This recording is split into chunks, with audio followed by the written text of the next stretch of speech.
Bienvenido Leyenda, la pregunta del día de hoy es ¿cuál es la comida que más te disgusta? Déjame tu respuesta en la caja de comentarios.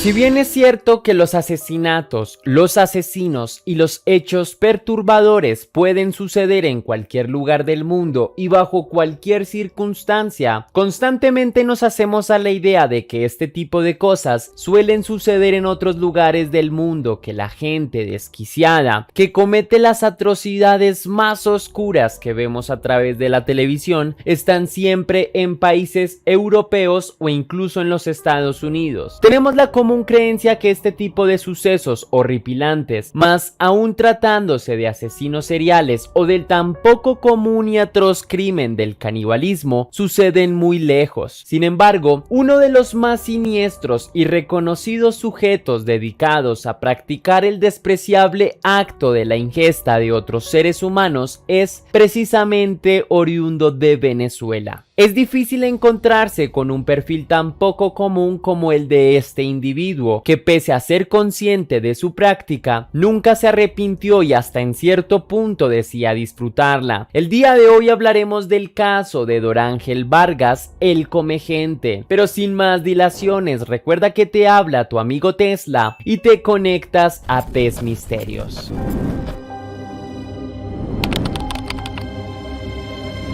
¿Pero te comías a la gente? No, pues claro, sí, con la gente.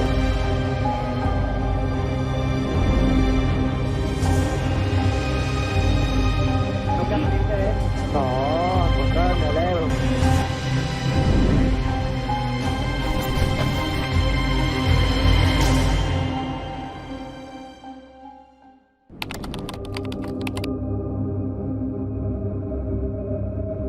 Para un país en el que en toda su historia apenas se habían registrado casos de asesinos seriales, fue un acontecimiento casi impensado para todos encontrarse con la noticia que acaparaba varias de las portadas de los principales diarios del país del entonces 12 de febrero de 1999. Desde hacía varias semanas, incluso meses atrás, el departamento de la policía de Táchira venía recibiendo llamadas e informes acerca de la desaparición de varias personas, en todos sus casos hombres que un día salían de sus casas y nunca regresaban. En un principio la policía había conjeturado que posiblemente se trataba de bandas criminales. Después, por la gran cantidad de desaparecidos que se reportaban, se creyó que eran víctimas de alguna guerrilla que podía estar secuestrando o reclutando forzosamente a personas, pero nunca se imaginaron ni por asomo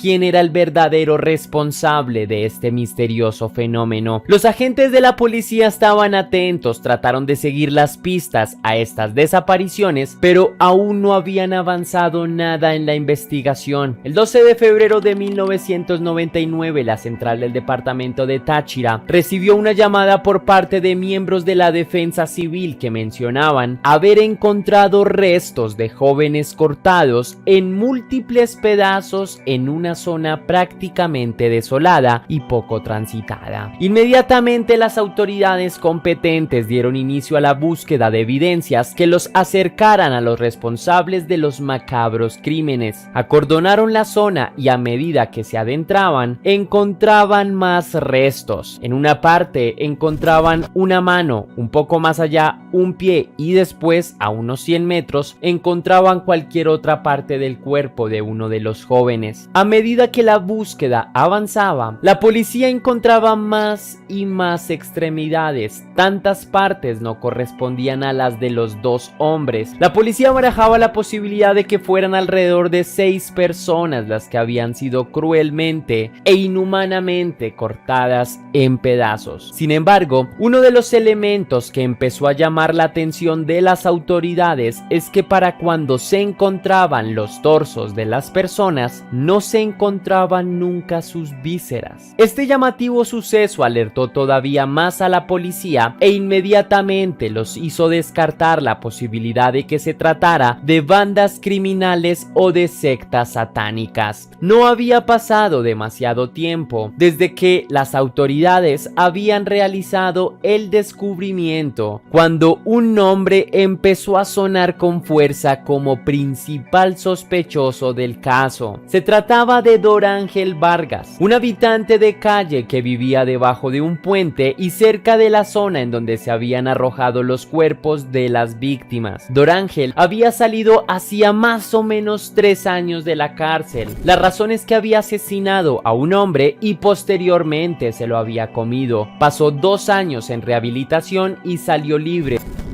En mes y medio de tratamiento él se recuperó. Digamos que se recuperó, o sea, bueno, pues estaba en condiciones normales. No hizo evidencia de ningún signo patológico, ni de personalización, ni mucho menos, entonces pues fue dado de alta. Su familia nunca supo qué pasó con él. Este decidió seguir su vida como vagabundo y se instaló debajo de un puente. Varios agentes de la policía empezaron el recorrido hasta el lugar donde se encontraba hospedado el presunto asesino. Fue un camino largo, pero seguramente ninguno de los agentes estaba preparado para la macabra escena que verían. Entre más se acercaban, más inquietud sentían, y cuando ya estaban próximos, empezaron a sentirse incómodos por el olor nauseabundo que les penetraban las narices. A lo lejos se veía un hombre gentil y bonachón que les sacudía la mano en señal amistosa. Poco a poco la figura se fue haciendo más y más nítida y todos los detalles del macabro cuadro se revelaron. El hombre que los saludaba amablemente estaba cubierto de sangre y alrededor de él había varias extremidades y vísceras cercenadas y cocinadas. Pese al impacto sentido y a pesar de que varios de los agentes de la policía empezaron a vomitar ante la dantesca escena, un agente tomó el valor de acercarse. En la cara del hombre no había ironía. Dorángel los saludaba como un niño saluda a su padre después de no haberlo visto durante años. Era la expresión tranquila e inocente de quien se sabe sin miedo. El agente tomó el valor y le preguntó si sabía algo sobre los cuerpos o de los jóvenes que habían sido asesinados en la zona. La respuesta del hombre fue el colmo de desfachatez, pero a su vez respondió con una especie de inocencia, como si no comprendiera bien la dimensión de sus actos. Dorángel Vargas serenamente respondió que él los había asesinado para después comerlos. Dorángel, ¿por qué se te acusa de haber comido a unas 12 personas? Porque me consiguieron unos pies y unas manos y unas cosas por ahí. ¿Pero te comías a la gente? Pues claro, sí, come gente. ¿Por qué lo haces? Para guisar, para comer, para fritar, todo. ¿Más o menos a cuántas personas? 10, por unos 10 por ahí.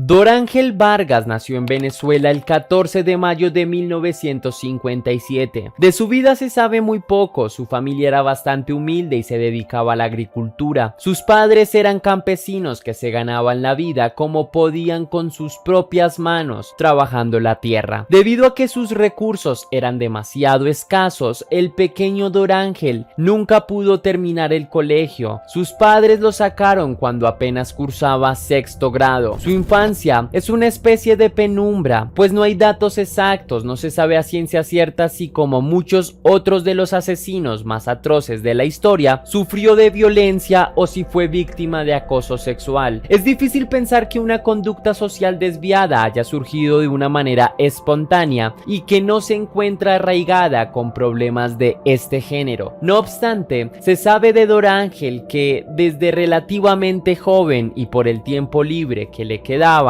y la pereza de trabajar junto con sus padres, se dedicó al hurto. Incluso llegó a estar preso por crímenes menores como el robo de gallinas. Su familia no tiene incluso una idea muy clara de él, pues se fue de la casa desde muy joven. No se tienen registros de que el hombre se haya dedicado nunca a algún trabajo. Parece que toda su vida se la dedicó a las calles que merodeaba día a día. Puede que sea esa precisamente la causa de que todo su sistema de valores morales estuviera totalmente de cabeza. Fue criado por la calle y es posible que, por las condiciones precarias de su vida, el consumo o experiencias traumáticas le hayan desarrollado una esquizofrenia, una de las principales razones que lo llevaron a cometer estos actos atroces. En el año 1995, Dorángel fue internado en un hospital psiquiátrico. Su conducta no era una novedad. En esa oportunidad había asesinado a un hombre y lo había comido. Según informó en una entrevista que le realizaron más adelante, dijo que los mataba y comía para vivir, para sobrevivir y para disfrutar. Pero se te acusa que desde el año 95 vienes realizando eso. No, 2 años tengo que estar comiendo gente. Soy nuevo por necesidad que me he puesto en esa vaina. ¿No se arrepiente de eso? No, al contrario, me alegro. ¿Usted siente que ha hecho las cosas como son? Sí, siento como son. 2 años más tarde, Dorángel fue dado de alta y quedó en libertad, pero el daño estaba hecho. El hombre realmente disfrutaba comiendo a otros seres humanos.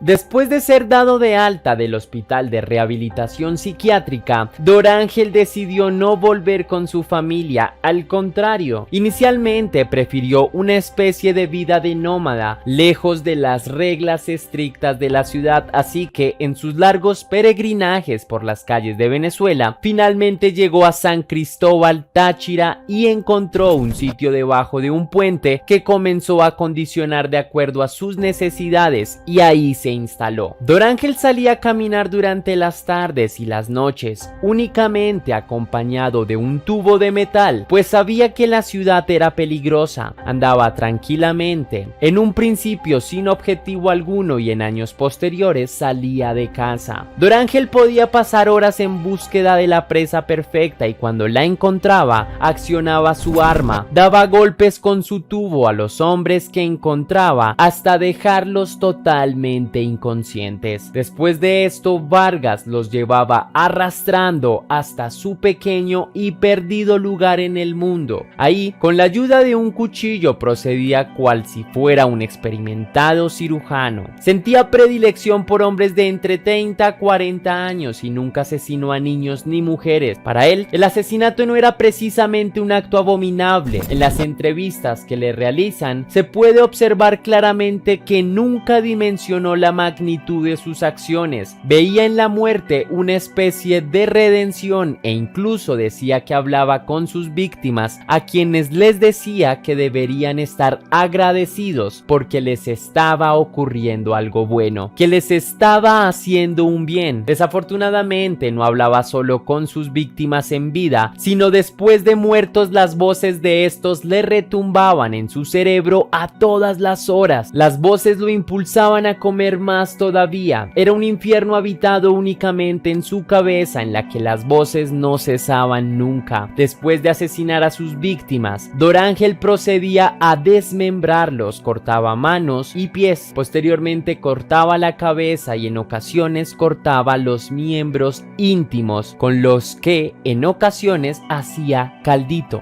Cuenta también que muchas veces dio, sin que nadie supiera, carne humana a otros vagabundos, pero nunca lo hizo con un afán de malevolencia, más bien todo lo contrario. Este hombre se apiadaba de las personas que no tenían qué comer y les ofrecía un trozo de carne frita, salvo que nunca les decía de dónde provenía. Dorángel nos muestra una nueva dimensión del mal, y es esa especie de violencia o de crueldad que practican también los niños, obviamente salvando las distancias, pero es ese tipo de violencia que surge en una mezcla extraña entre la ignorancia y la inocencia. Vargas nunca tuvo la conciencia de estar haciendo algo malo. Para él, el asesinato y la ingesta de carne humana era un acto tan común como para muchos lo es la muerte natural de alguno de sus familiares o la ingesta de carne de vaca. Para él, el mal se ubicaba en linderos totalmente distintos de los que nosotros